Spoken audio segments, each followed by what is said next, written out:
The views and opinions expressed do not necessarily represent those of Access Fort Wayne, the Allen County Public Library, or any other supporting group. Access Fort Wayne is a department of the Allen County Public Library. If you or anyone you know might be interested in making a television show, please call 260-421-1250.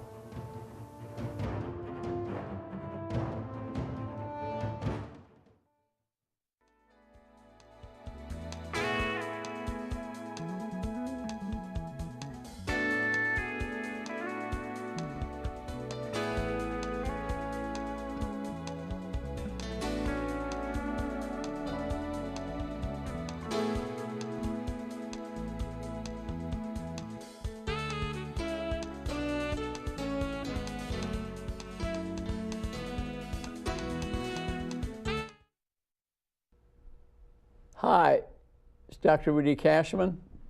Welcome to our show. Today I have with me a guest, Dr. Ahmed. He is a family physician certified in obesity and family practice, and is the main physician for Cooper Farms. How many employees do you have there, Dr. Ahmed? Total about 1,800. But can you imagine that? Almost 2,000 people that he's the main doctor. They have to go. Isn't that wonderful? So he can control a bit about how to treat the majority of illnesses, screens them before they see other specialists, unless it's an emergency.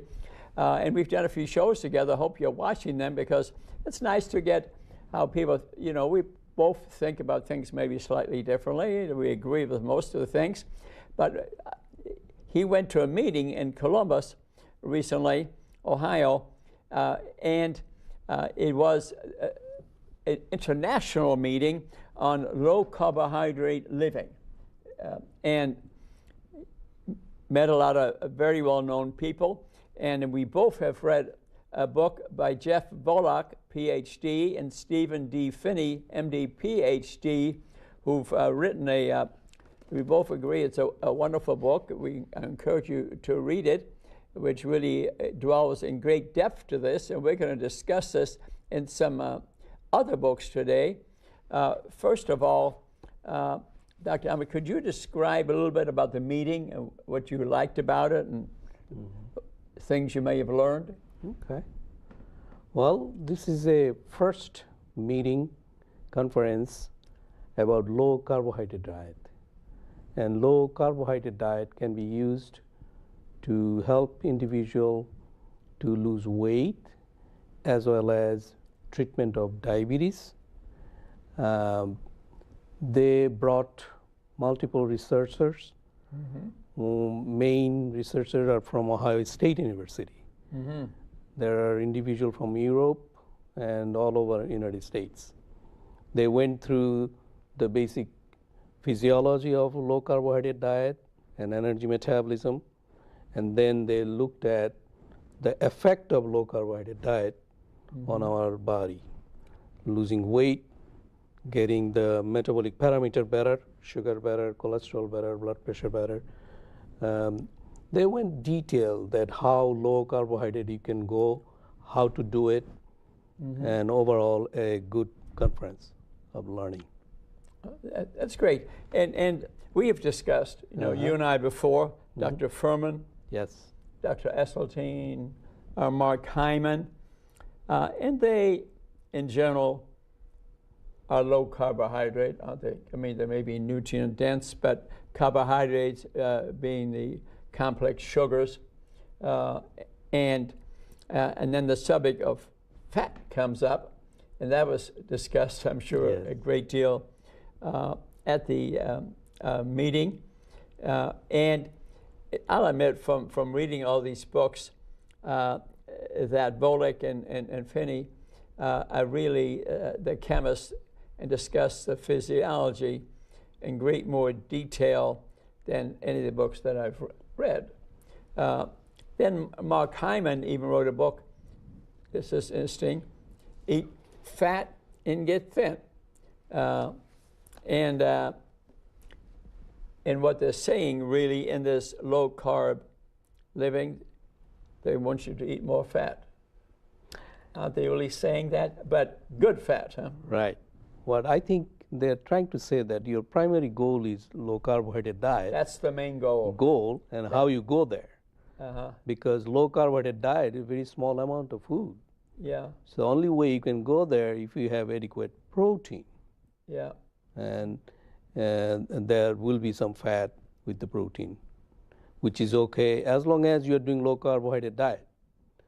But if you're doing a high carbohydrate diet and then you're eating more fat, but you will use them and store them as a fat. On the other hand, if you eat low carbohydrate diet and if you have your fat in your diet, body will use the fat as a fuel. Mm-hmm. You know, from my teaching, recently some meetings that I've given, and some have been television, and some I did in Warsaw and here about the physiology of exercise. Mm-hmm. You know, and this kind of gets involved with this too a little bit.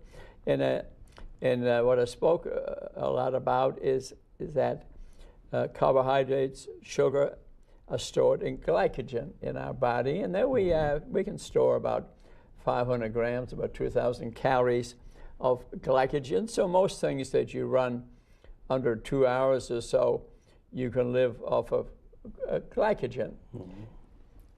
And then you begin, unless you replace it, will need to get involved with fat metabolism. The problem with fat metabolism, from my reading, and I'd like your comment on that, is that it's more difficult to metabolize fat. You can't do it as quickly. It's not easy to break down the carbons, like fat would be C57, for example, versus sugar is C6. And so, but one can train oneself to get into fat metabolism, which would be, another name would be ketogenic metabolism. Mm-hmm. Explain to us, what's ketogenic metabolism? Right. Thank you. So ketone is the product of the fat metabolism. So when you burn the fat in our system, then we develop the ketone. So ketone can be used by our cell as an energy source. Mm-hmm. Okay, and obviously carbohydrate end up with sugar, which is glucose. So body can use also the glucose. So our body is like a hybrid car. Body use the carbohydrate and fat as a fuel. So if most of the time if we eat a lot of carbohydrate, body will be dependent on carbohydrate metabolism. Mm-hmm. Now, by lowering the carb, you can actually use the fat as a fuel. And if you are successful to use the fat as a fuel, then you'll make some ketone. Mm-hmm. So then you'll be in fat burning mode. God gave us fat to be used. There's nothing wrong burning it. Mm-hmm. So in the management, you'll find out that if once you burn the fat, you're going to lose weight.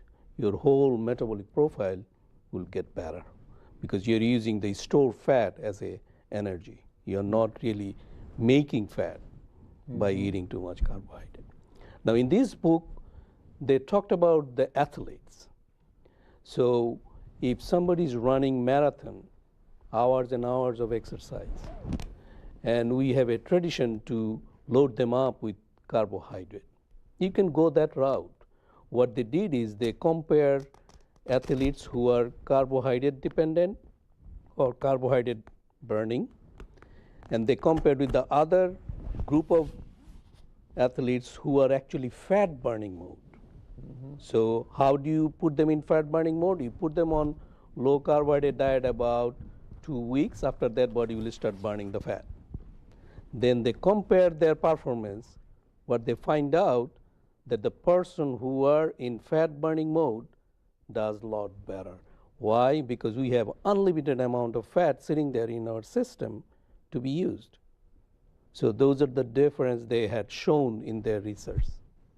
Yeah, I was reading that we, like I said, we have a limit, about 500 grams of glycogen. You can double that by preloading. Right. For example, I play in a tennis tournament, and it worked for me.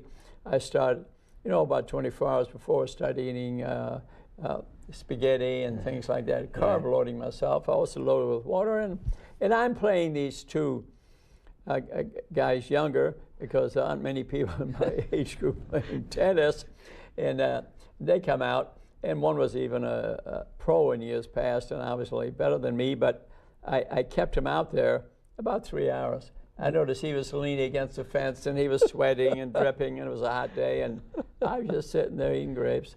And he beat me in about 3 hours, but man, he was exhausted a lot more than I was. So I think I was still working off a glycogen, well hydrated. Right. Then I play another guy 20 minutes later, and same darn thing. Younger guy, well-trained, and in fact, I was upset with him because he walked out. He had on red shoes, red shirt, red pants, a red hat, and I said, "I'm mad at you." Never met the guy. He said, "You're dressed better than me."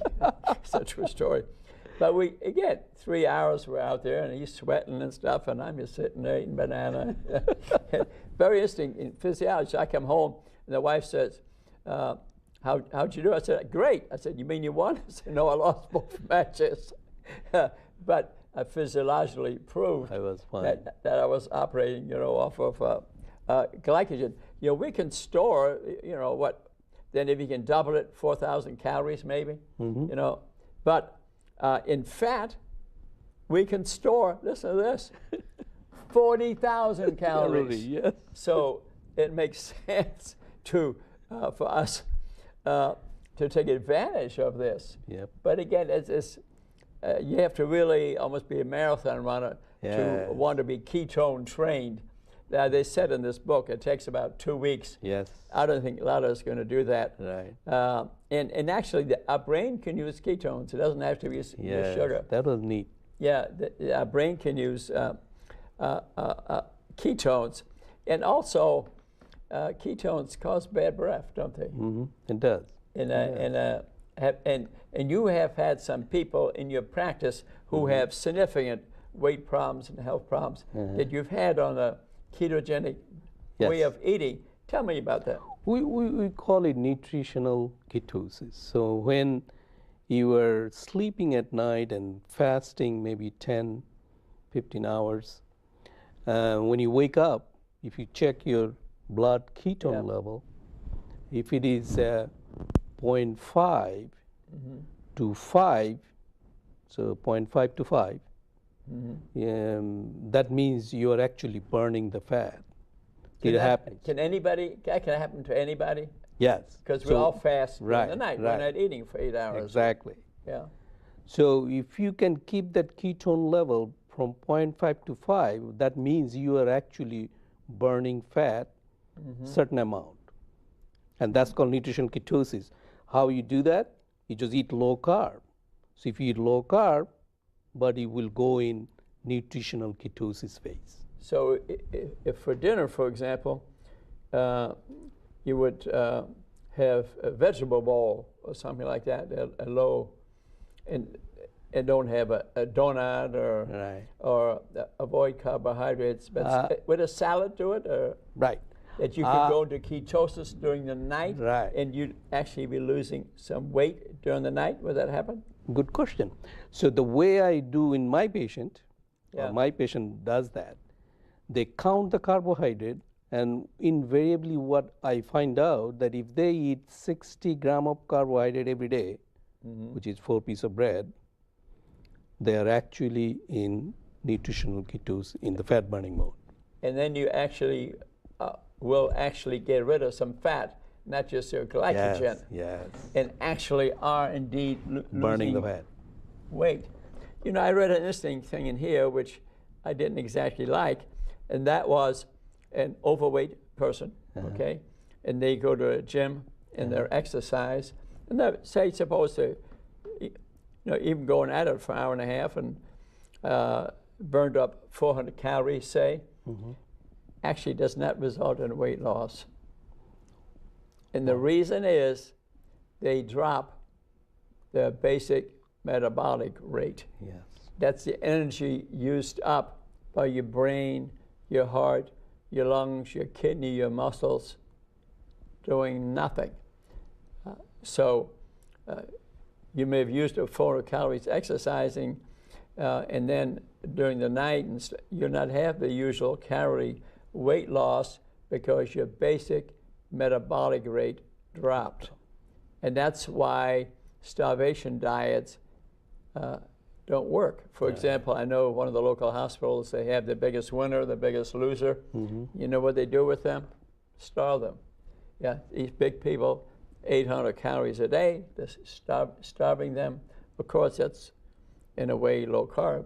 They're not eating, but that basic, what happens, that basic metabolic rates dropped, and when the contest is over after 3 months, you know what happens? They're in trouble. They're in trouble. They're so hungry, they keep on eating, and they weigh more than ever. Baseline. That's the reason we are for a way of eating, maybe nutrient-dense eating, you know, which is what I push, which would be along the line of Dr. Joe Furman, who incidentally, I want to tell you, is going to be in town on the 15th.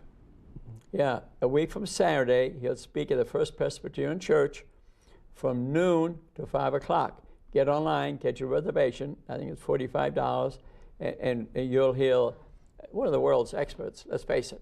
And what he recommends, the nutritarian way, nutrient-dense, eating foods of color, which is what I teach.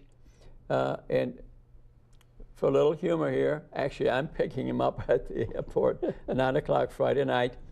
And then 9 o'clock on Saturday, I'm playing him tennis because last time I beat him and he is in for revenge. He said he wouldn't come unless he could play tennis against me and stay at my house. True story. So be sure to meet this very important man, and he is absolutely world's expert, very well known.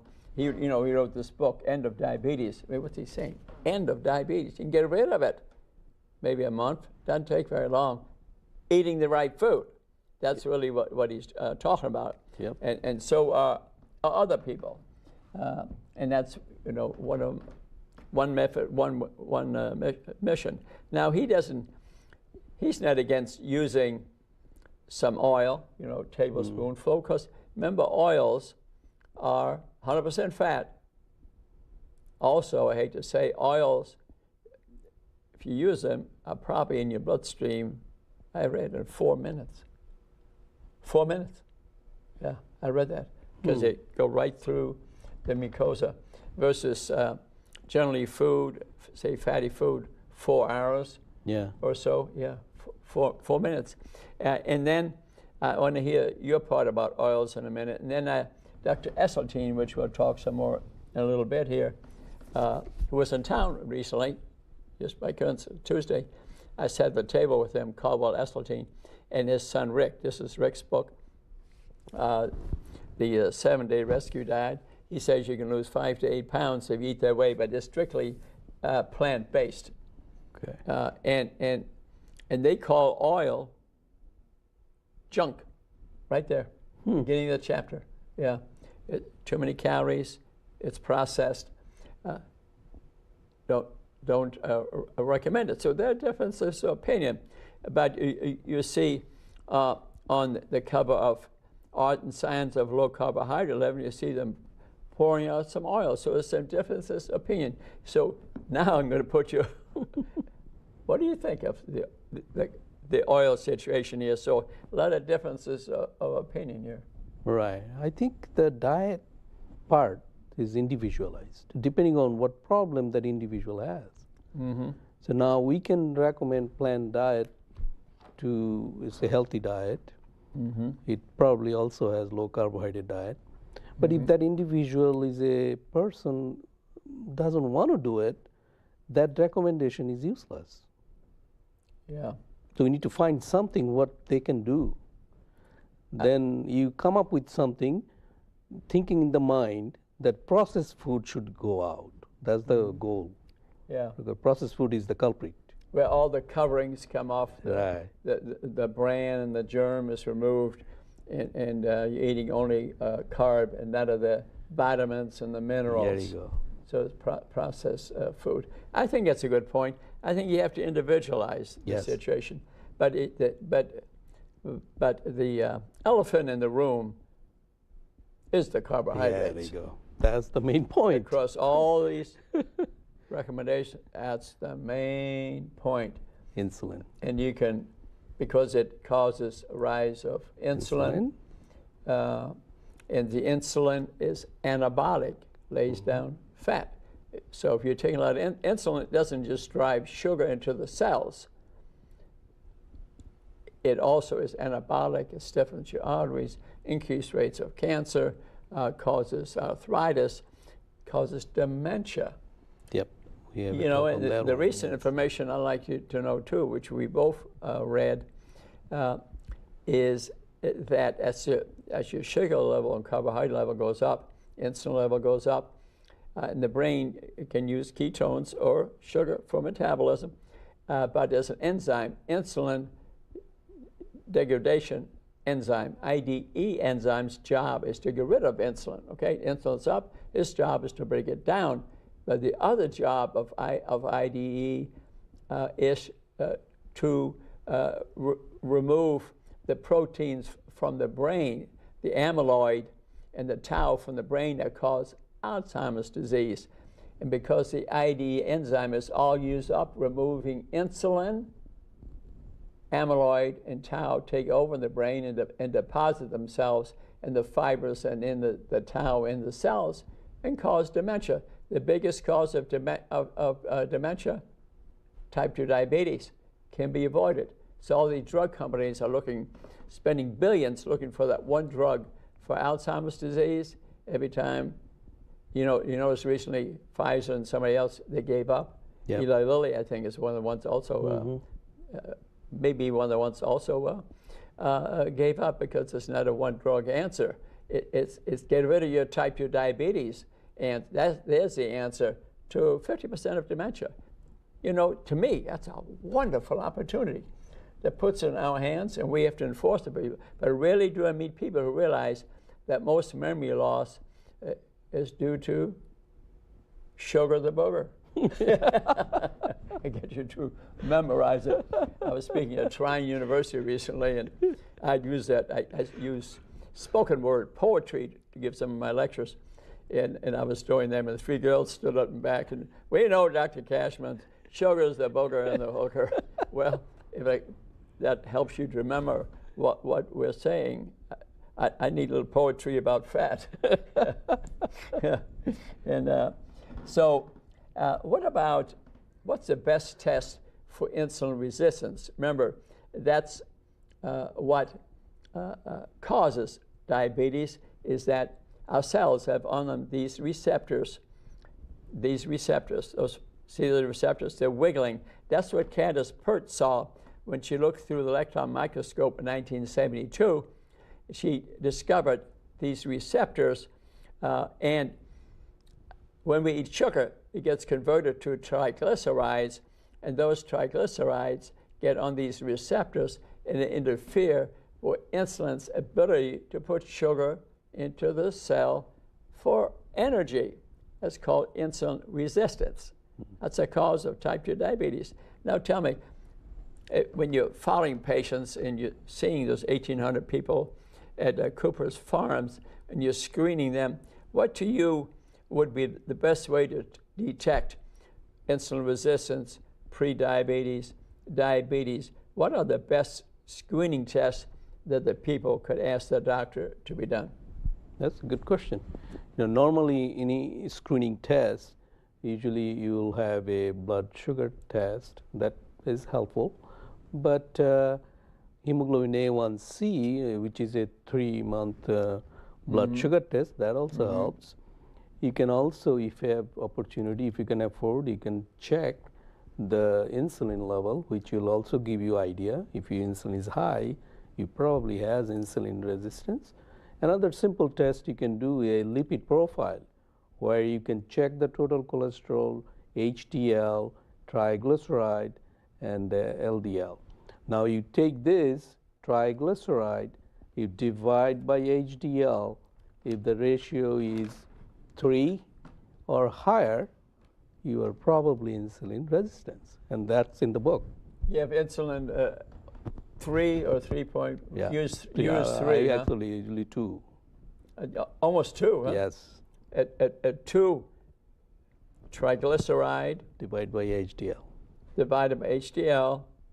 Higher than 2, you're starting to think of pre-diabetes, and diabetes around 3 maybe, and yeah, HbA1c is used a lot, but that's a little late in the disease.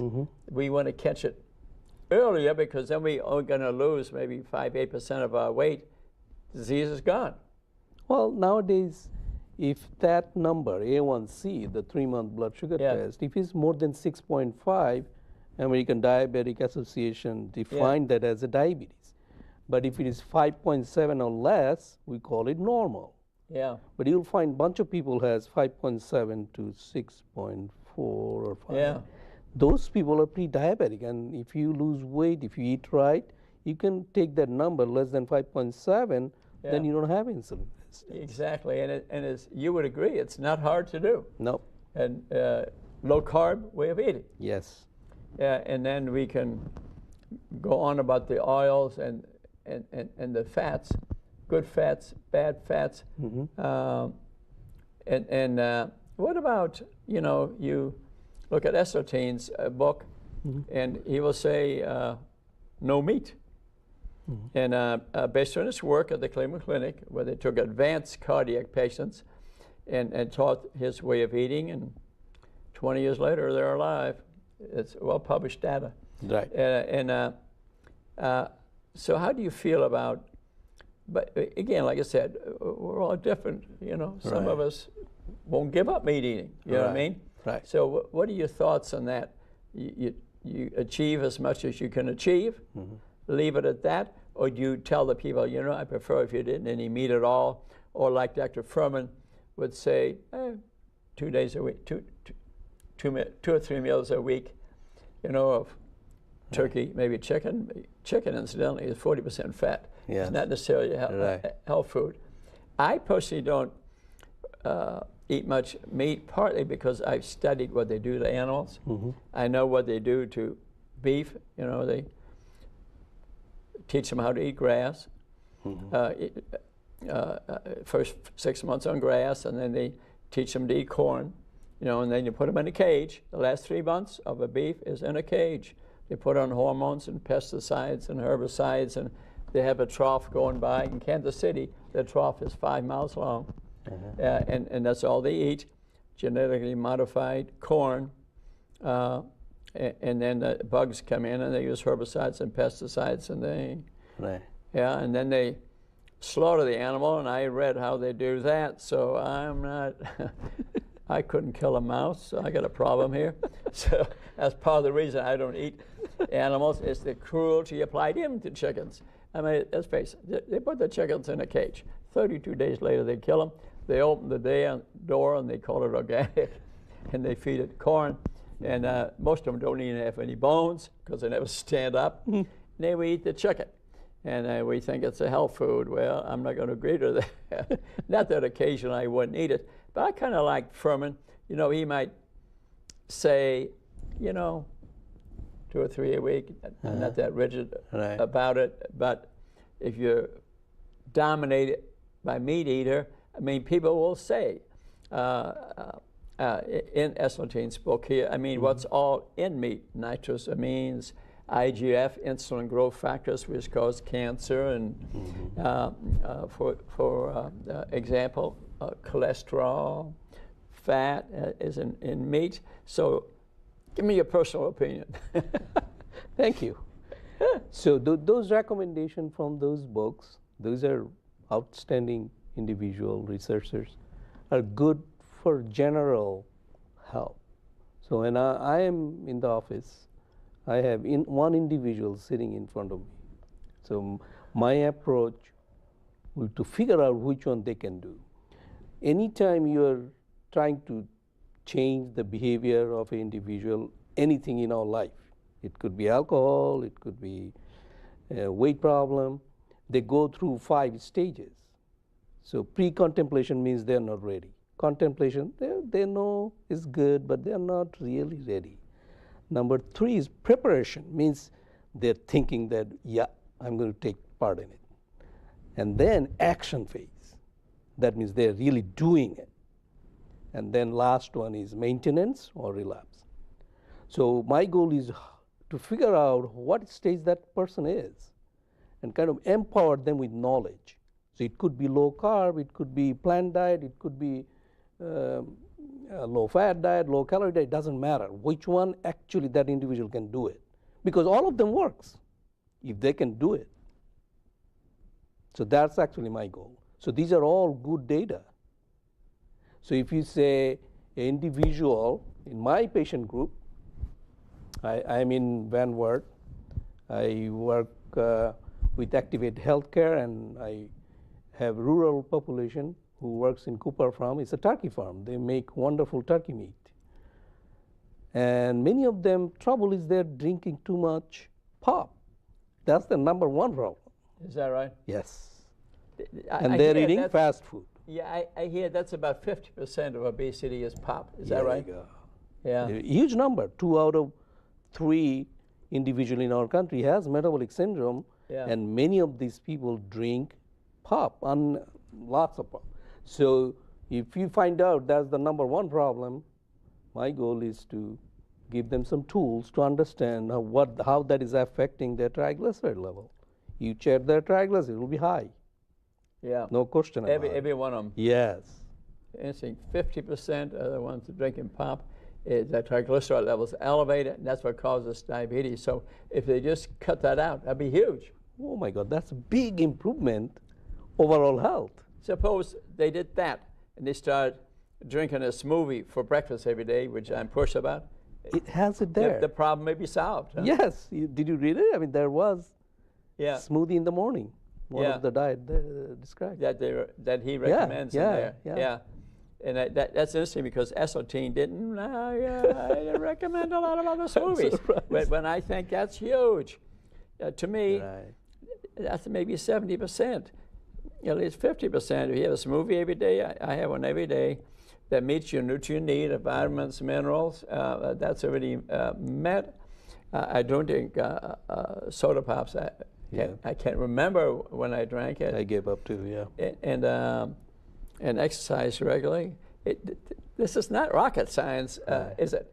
No. Ahmed? So Yeah. going back to these, that individual, if they have problem with pop, we're going to work on the pop, see if we can get it out. Yeah. If that person has problem with eating too much fast food, which is full of carbohydrate there, and like say French fry, it's a tradition that every time you go through fast food, you have to eat the French fry.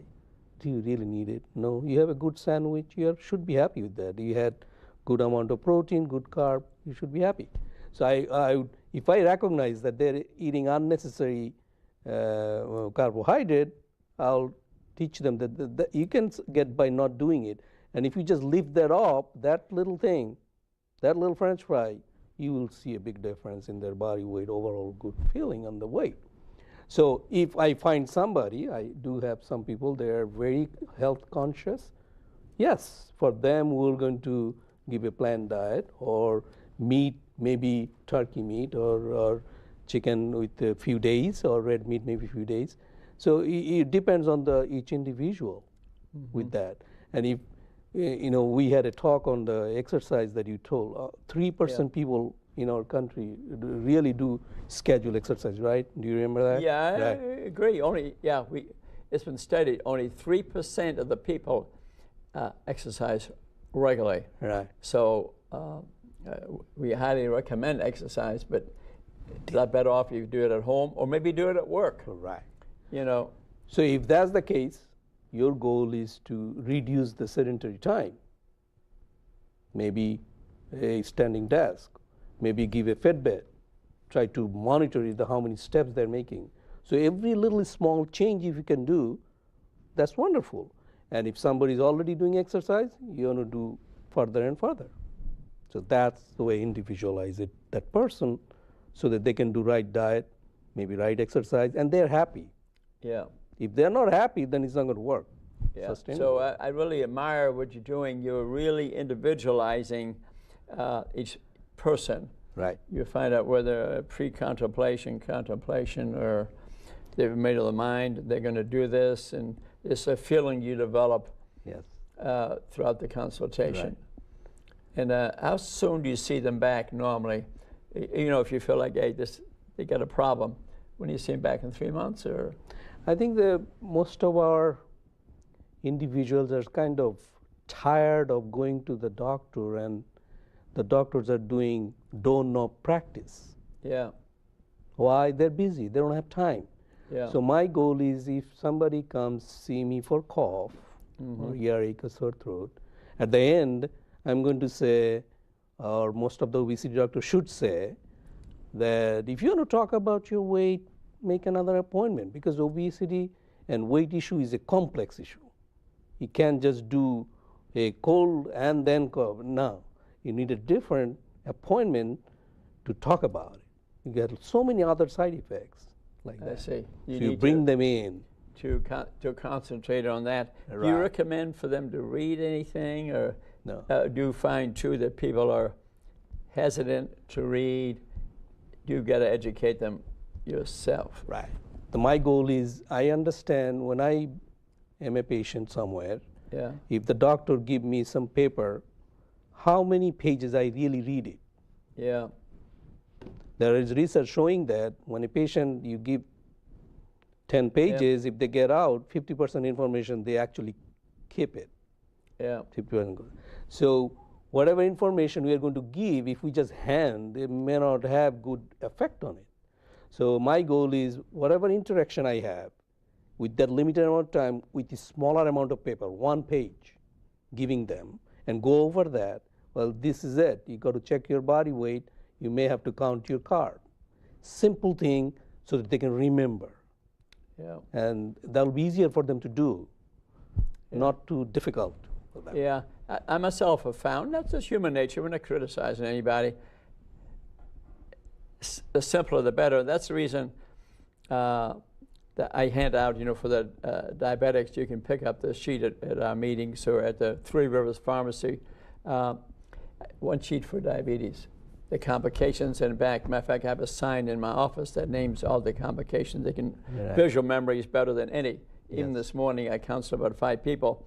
I have them look at this, all the potential complications from type 2 diabetes, so they can see it with their eyes. Visual memory is 60 to 100% more effective. So in that 1 sheet that I hand out, and I feel lucky now, though, because of public access TV and our shows, we can also say, hey, if you want to learn a little more, watch YouTube, go to our Facebook page, or we'll hold up some books. Even at the Three Rivers Pharmacy, I have some books people can read them if they want to read more, and you know, and some do, and maybe develop a friend too. If you have a cohort, a family member, or somebody today brought in a teenager, and a grandfather, and the grandfather, a minister, a very intuitive, knowledgeable individual. He'd even heard of Mark Hyman. Oh yeah, he was quoting Mark Hyman to me. I thought, wow. I told the girl, how lucky you are to have a grandfather like that.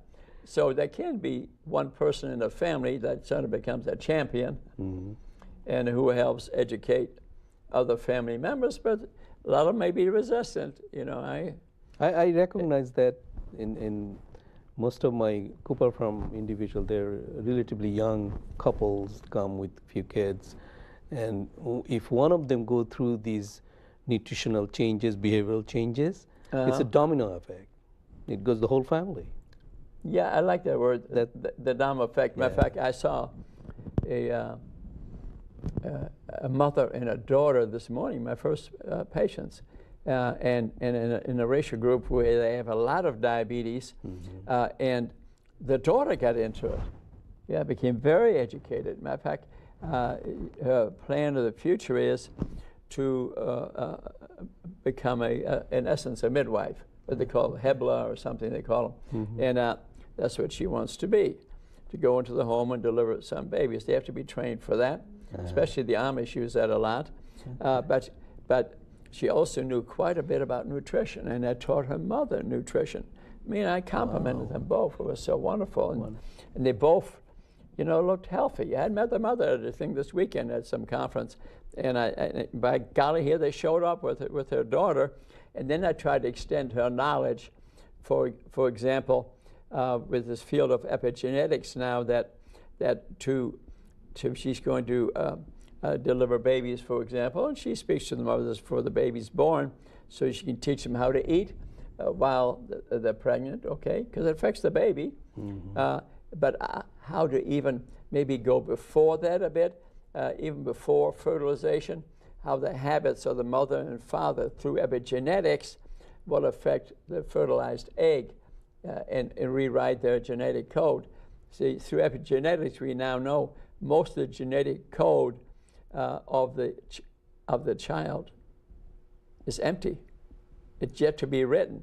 Yeah, one DNA proteins stretch out almost to the moon. One in nano size, for example, and that's yet to be written by what they're eating, how they're exercising, whether they're smoking, whether it's alcohol, whether it's cigarette, and type of food that they're eating. You're writing that code for your child. That's so neat, isn't it? So children can be born overweight or underweight or have diabetes at age 2 or age 6. The biggest rise in obesity in this country is between age 2 and 6. So it's amazing. They are writing their genetic code. So for this midwife, to learn to teach parents, or even before marriage, high school kids, about good health habits. I mean, to me, the schools is where it's mainly at. You know, to really teach the kids in school good health habits, because they're writing their genetic code at that time. But in the schools, I think, need to get into it more than they're doing. I think they're trying, but the type of food they're feeding in some of the schools, not too good. Yeah, not too good. Have you toured any schools or anything, you find out about them, or learned through your kids? I know what kids eat, so we try to pack. You try to pack, huh? Yeah. Take their lunch, Yeah. Are your kids taking their lunch to school? Huh? Because when you think the government's involved, that kind of concerns you, you know? I mean, what's the government trying to do here? And they're influenced by lobbying. I did find out that if you told them about milk, for example, that it's not so good, that they'll stop government support of the other foods. I read that federal law, and when I read a book called Whitewash by Joe Keon. Read it to see if you agree with me or not, okay? And I've mentioned, I think, to you before. And milk's not a health food, because it's cow's milk meant for baby cows, not for us. If you read that book, I'd be amazed if you give milk to your kids. I'd be amazed. I stopped it right there. It's full of scientific papers. A lot of pediatricians I speak to never read that book. And at least you're welcome to disagree with me. Call me up. I'll have a cup of coffee and review the book with you. But I'm coming with science, and which is kind of interesting. Tell us about statins. You know, every time Dick and Harry's on a statin for their cholesterol. What's your thought on that? I think our body makes cholesterol in the liver because we need cholesterol for making different hormones and normal bodily function. We may be born with some gene that sometimes our body just makes too much cholesterol. So we have evidence now that if the bad cholesterol in the blood goes up, it increases risk of heart attack. So now you can lower the blood cholesterol level by doing many things. You can do diet, you can do exercise, and lose a little bit weight, get physically fit. You can lower that. But some individuals are born with some genetic problem that they'll just make too much cholesterol. They don't necessarily have to be obese. Now, high cholesterol, you already know that it can increase the risk of stroke and heart attack. So now, in maybe 20, 25 years ago, when I graduated, At that time, anybody had high cholesterol, we would start them on medicine. We call it statins. What statin does, like Lipitor and Crestor and Pravachol, Zocor, all these are statins. They go in the liver and cut down production of cholesterol. So you lower that cholesterol level. So we used to do that. Everybody who had high cholesterol, we would put them on cholesterol medicine. Now we find out that there are a group of people they really need it, but many people they really don't need it. So after many years of data, finally American Heart Association and American Diabetic Association come up with new recommendation. So statins, the cholesterol medicine, should be given only for two groups of people. People who had a heart attack, people who has diabetes. Why? Because their risk of heart attack and stroke is very high. Only those group you can justify using statins. Rest of the people, it has to be individualized risk calculation, then you decide. And even then, you should try your diet, exercise first. If that didn't work, then you sit down, talk with them, then you discuss the risk and benefit. If the benefit outweighs the risk, only then you give that pill. What are the main side effects of statins? Okay. So statins, as I told you, that it reduce the production of cholesterol, and there is a multiple pathway there in the liver. In one of the section, it will reduce that. It will also reduce the enzyme which is needed for the muscle health. So you may have a low coenzyme Q10 if you are using statins, and that coenzyme Q10 needed for muscle health. So if you have coenzyme Q10 low because of statins, you may have muscle ache. So after taking cholesterol pill, if you have, I would say, severe leg pain, muscle pain, I'm not talking about a pain that you worked in the garden and you got a little pain, not that pain. You'll have severe pain that you may have difficulty walking. That's the bad side effect of cholesterol medicine. We should not take it. Second side effect is, since it is working the liver, liver function test may get abnormal. So it's routinely, before we start, we do a baseline liver function test, then we monitor every 3 months to see how the liver function test is changing or not. So for example, your liver function test is X, and we can monitor after 3 months. If it is less than 2.5x, we can still continue with. If it goes more than 2.5x, then we should stop. So those are the main two side effects. Yeah, I saw, and I talked to a gentleman that still works for me part-time, and he was placed on a statin. I thought it was kind of borderline because he was not diabetic. He hadn't had a heart attack, and his provider absolutely insisted on it, and he developed terrible pain in the area of the liver, and the drug was stopped. A day or two later, bang, it was over. I understand it can increase your blood sugar too. Yeah, it's another side effect. And the muscle thing can get out of hand. I've seen people totally immobilized and can't use their arms and legs and have trouble pain. So I love this thing that you say, 2 indications, previous heart attack, and understand that effect really is, it's anti-inflammatory. Yeah. It is the main indication I have read. Not the cholesterol level, but it reduces inflammation in the body. Right. Is the main user. Will they give it even in pre-diabetics? Is almost all diabetics, they give a statin now? All the diabetics should have it. Is that, should, yes. That's the recommendation? Pre-diabetic, no. Okay, all the diabetics should have it. So we have those. That's the recommendation. I like to get those I want to add down. add 2 little points. Muscle pain after using the statins. Yeah. We always need to make sure your thyroid is okay and your vitamin D is okay, because those 2 things actually can cause more muscle problem. Mm-hmm. So if thyroid is normal or if it is low, you better put them on thyroid medicine. Your leg pain may go away.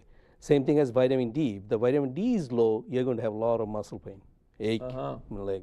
So I actually check the baseline. Most of the doctors will do that. Baseline thyroid test and vitamin D test, and then take appropriate action to prevent side effect of statins.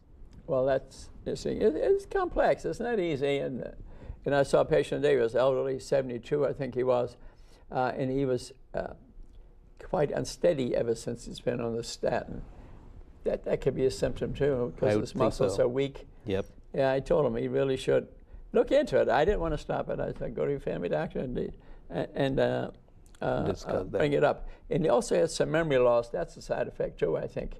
Yeah, he had some memory loss, but he was 72, so it's not easy, you know. No. It can be complex.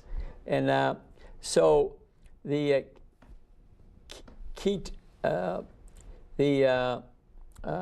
fat types of fats that we were speaking about, low-fat diet, high-fat diet, the omega-6 are the bad fats, omega-3 are the good fats. And we all need some fat, because in our membranes of our body, we have what we call cousineoids. They can be good and bad fats, but they really run the internet of our body. Before we had heart and lungs, cousineoids is how messages were sent throughout the living plants, animals, and so and these are fats. We have good and bad fats. So you want to eat almost 1-to-1 omega-6 to omega-3. Well, you don't want to avoid all fats, because you need some, and they regulate the internet of our body. Are there any certain? The thing I've read, especially from Esselstyn and Furman, that to eat nutrient-dense food, but plants have in them fat. You know, when you take the energy from the sun, is where energy really starts, and then through photosynthesis and the chlorophyll in the leaf, you know, that's where we make carbohydrates, but also fats. We make some fat. There is some fat, I read, in every leaf of the universe. Some fat in there. So that's where our energy comes from, and then that leads to protein metabolism. I was reading my maple tree that's in front of my house with these beautiful leaves, picking up the energy, electrical energy of the universe is making, I can't believe it, but it said that, is making at least a ton of sugar a day. Right. And it has 100,000 leaves. And soon they'll be turning brown or purple. I can't wait. They'll look beautiful. But that'll be caramelized sugar in that leaf, I guess. So that's where the energy, you know, really starts. Dr. Furman, my friend who's coming to town soon, wrote a nutritarian handbook and uses the Andy scores. Andy scores, that's worth looking at, because what he's doing is evaluating the value of the food that you're eating by the amount of nutrients that are in them, the vitamins, minerals, chemicals. Neat. A nice way to look at it. So, yeah. I mean, what's he recommended? Low-carb eating and good fats and bad fats. But if the fat is from nature, that's one of his statements, like olives, guacamole, nuts, those are generally good fats. Yep. And the bad fats generally on foods that are processed, and animal meat. And you know, if you see a patient that says, I'm eating steak 7 days a week, he doesn't look too healthy. Do you give him a little talk about meat eating or not? Yeah, definitely. Yeah. Definitely. Red meat is not very, it's inflammatory food, actually. It's an inflammatory food, yeah. So when Esselstyn says, you know, no meat and oil, he says, no oil. I am privileged to work for turkey farm. So turkey meat is actually, if you compare all the meat, turkey meat is perfect. To me, and I don't think you're saying it because you work there. To me, my own experience would tell me, and I keep some in the refrigerator because some nights, you know, the cook's not home, and I may take some Ezekiel bread and put a piece of turkey meat in there and some mustard on there. The next day, I weigh less. Yes. Yeah, and maybe eat a nice, you know, nutrient-dense salad with it. Dr. Esseltine, the book I held up before, his dad, Caldwell Esseltine, what he did is took advanced cardiac patients at the Cleveland Clinic, about 20 of them, 20 years ago, and he designed a way of eating, really, frankly, vegan, essentially, no meat. And the cardiac patients, the doctors didn't want the patients, the surgeons didn't want the patients, and then his wife, Nancy, and they met with him every 2 weeks, taught them that way of eating, a little bit of exercise on top of that. Of those 18 patients, 2 quit, but the other 16 are still alive today. Wow. Isn't that something? Yeah.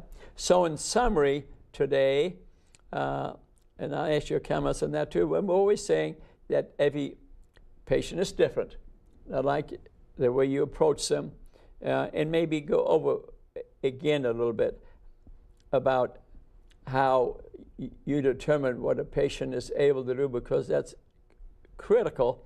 And we're not saying you have to follow any one way, but if you advance disease, you probably should do the Esseltine way. And if you get pre-diabetes and maybe early diabetes, I think the ferment nutrient-dense eating.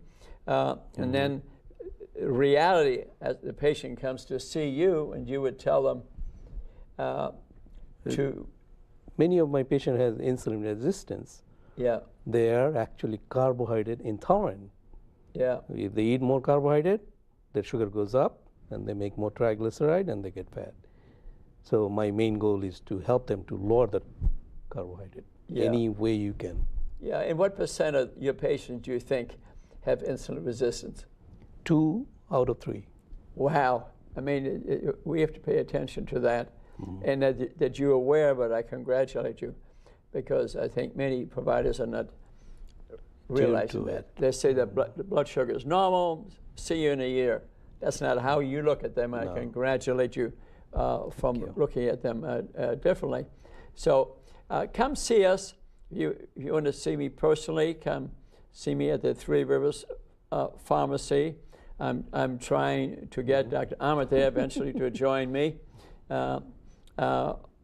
Or maybe with one of the local hospital networks, because his love is there. His love is there. We love the patients. You can see him being here today. Hey, you know, we love you. That's why we're here today, to try to catch you as early as we can to make you healthy, to avoid the 50, 70 illnesses that you see with diabetes. But it's proper eating. In healthcare, number one, you must participate in your healthcare. Gathering information, maybe a little bit of reading, maybe find a provider that is willing to teach you. And again, thanks for watching us. We love you. Look at our websites, Facebook page, Kachmann, Facebook, YouTube, 500 TV shows. See us at the pharmacy. We're doing this because we love you. Namaste. Thanks so much.